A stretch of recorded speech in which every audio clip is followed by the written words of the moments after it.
The Beaumont Children, 1966. 3 children vanished. Facts, memories, and myths. After more than 1,000 hours of research, this narrative podcast revisits Australia's most haunting mystery. Through the lens of facts, memories, and myths, we step back into the everyday world of the 3 Beaumont children: Jane, 9, Arnna, 7, and Grant, 4, who all vanished from Glenelg Beach, South Australia, on Wednesday, January 26th, 1966. It was an extremely hot Australia day, and at 10 a.m. the 3 Beaumont children set off on a short bus ride to the popular Glenelg Beach. The bus driver, Mr. Monroe, and one other person on the bus later confirmed that the children had boarded the bus and got off at Glenelg's Moseley Square. Australia was celebrating its 178th birthday with a 21-gun salute at 12 noon. At the same time in Somerton Park, Nancy Beaumont waited at a bus stop for the return of her 3 children from Glenelg Beach. They were not on the bus. Thinking that they may have missed the 12 p.m. bus, she went back there again at 2 p.m. when the next bus was due to arrive from Glenelg. She did not know that her children would never return and how they would become the greatest mystery Australia has ever known. The children's parents, Grant, more commonly called Jim, and Nancy Beaumont, lived at 109 Harding Street, Somerton Park. A quiet Adelaide suburb where the streets were safe, the neighbours knew each other, and the beach was just a short walk, bike ride or bus ride away. Like so many Australian families of the time, their lives were simple, modest, and full of routine, with the beach as their playground and the love of their parents and for each other. The Beaumont children were perhaps even happier than most Adelaide families. Jane Beaumont was a very intelligent 9-year-old. She was very bright, very studious, and loved reading books. She had topped her 40-student class every year at Paringa Park Primary School. Jim Beaumont described her as having the mind of a 15-year-old. She was responsible and caring, always looking out for her younger brother and sister. Arnna, at 7 years old, went to school because she had to.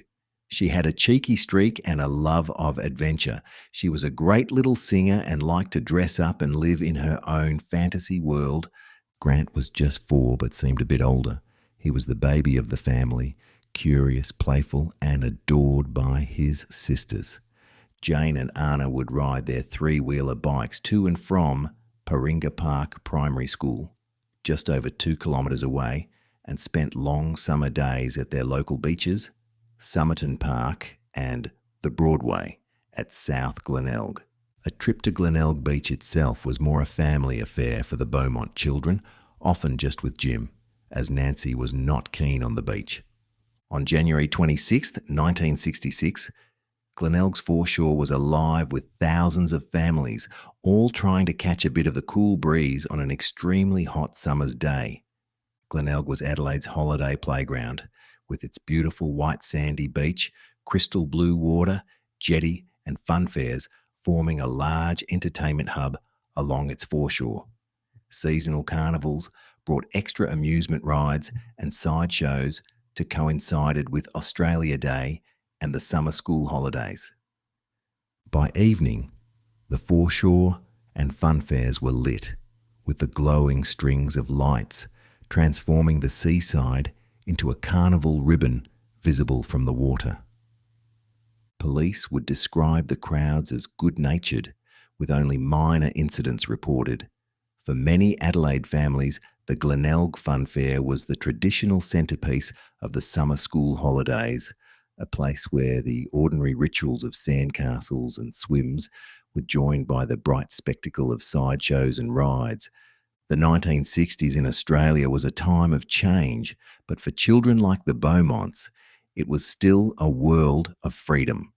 Parents thought nothing of letting children catch the bus to the beach, buy lunch at their local bakery, or spend hours playing outside until the streetlights came on. It was a decade when childhood was lived outdoors with little money but plenty of imagination. The Beaumont children's lives reflected that innocence.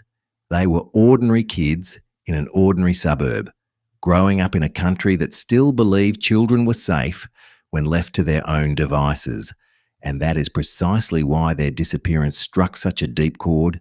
It shattered the illusion of safety that defined the era.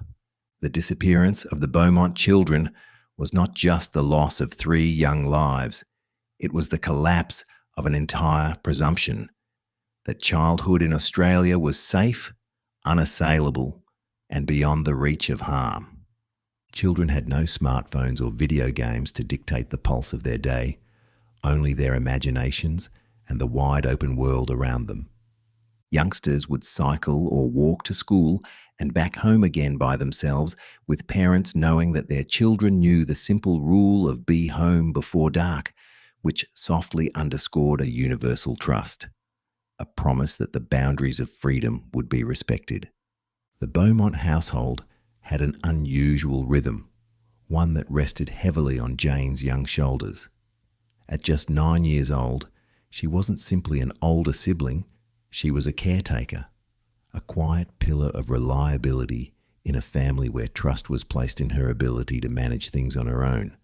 A note she wrote to her parents just days before the children's disappearance reflected this dynamic in a way that, in hindsight, feels both poignant and unsettling. It reads, "Dear Mum and Dad, I am just about to go to bed and the time is 9.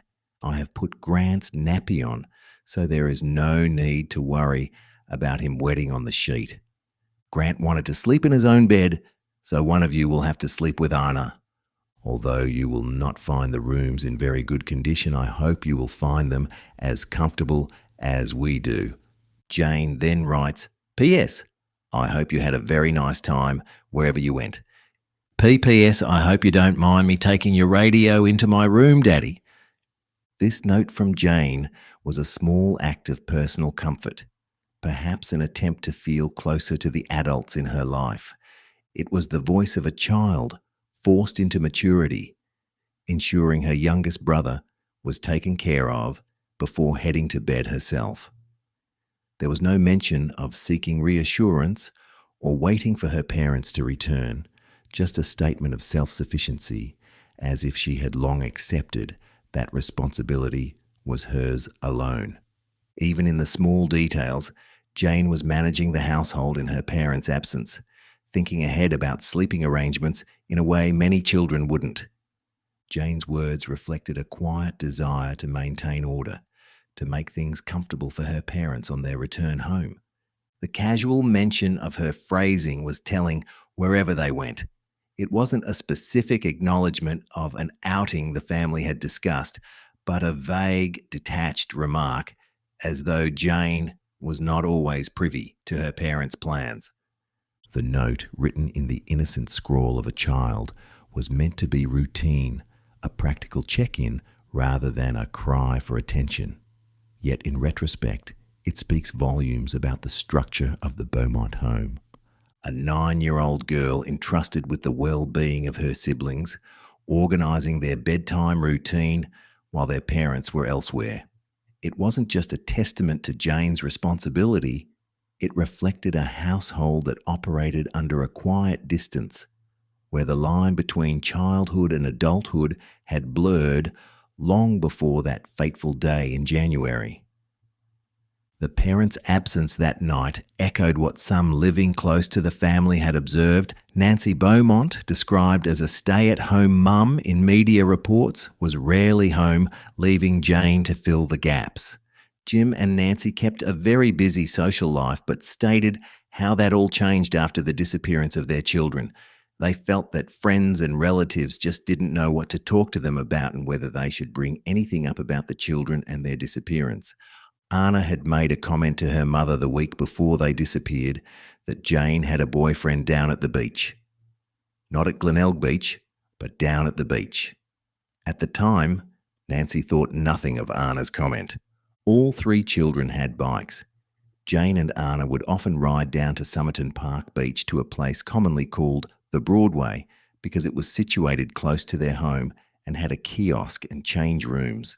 Perhaps young Grant was considered too young to make the nearly 2-kilometre ride, as visits to Glenelg Beach were more a family affair, either by car with Grant or sometimes by bus with Nancy. It's more likely the boyfriend Arnna refers to was at Somerton Park Beach, or even the Broadway Beach at South Glenelg. Jane's best friend Jenny was in the same class as Jane at Paringa Park Primary School and lived close to the Beaumont's house. Jenny was the same age as Jane, and during a recent TV interview, Jenny stated that because Jane and Arnna had three-wheeler bikes, she would stand on the back holding Jane's shoulders as she pedalled along, and often after school they would go home to Jane's place and have something to eat. The doors were locked, but Jane had a key. The home was always empty, and Jane's best friend stated that in the 3 or 4 years they knew each other, she had never met Mr. or Mrs. Beaumont. Jenny's father had died, and her mother suffered a mental illness. She was often alone, which is why she bonded instantly with Jane. They were in a little world of their own. They both had a very similar home life, being responsible for themselves and with parents that didn't have a lot to do with them. During the TV interview, Jenny stated that Jane could best be described as parentified. Jane was the protector of Arnna and Grant. She would never have let anything happen to them without causing a big commotion. Jenny described Jane as being very confident and always did what she was told, never to talk to any strangers on the beach, to always swim and play around groups of other beachgoers. The Beaumonts weren't unusual in their trust. Parents across Australia raised their children to be independent, confident, and capable of navigating their own experiences. Jane, already mature beyond her years, naturally fell into the role of caretaker, ensuring her younger siblings were fed, settled, and ready for bed even in their parents' absence. Yet January 26th brought a tragic twist. Unlike other afternoons that ended with the welcome sound of a family reunion at home, the Beaumont children never returned. On an extremely hot Australia day, Jane had convinced her mother to allow her to take Arnna and Grant to Glenelg Beach by bus, a journey that their mother Nancy stated later they had never done before by themselves with young Grant. Over the years, Nancy suffered deep regret and anguish for having allowed them to go to Glenelg Beach alone that day.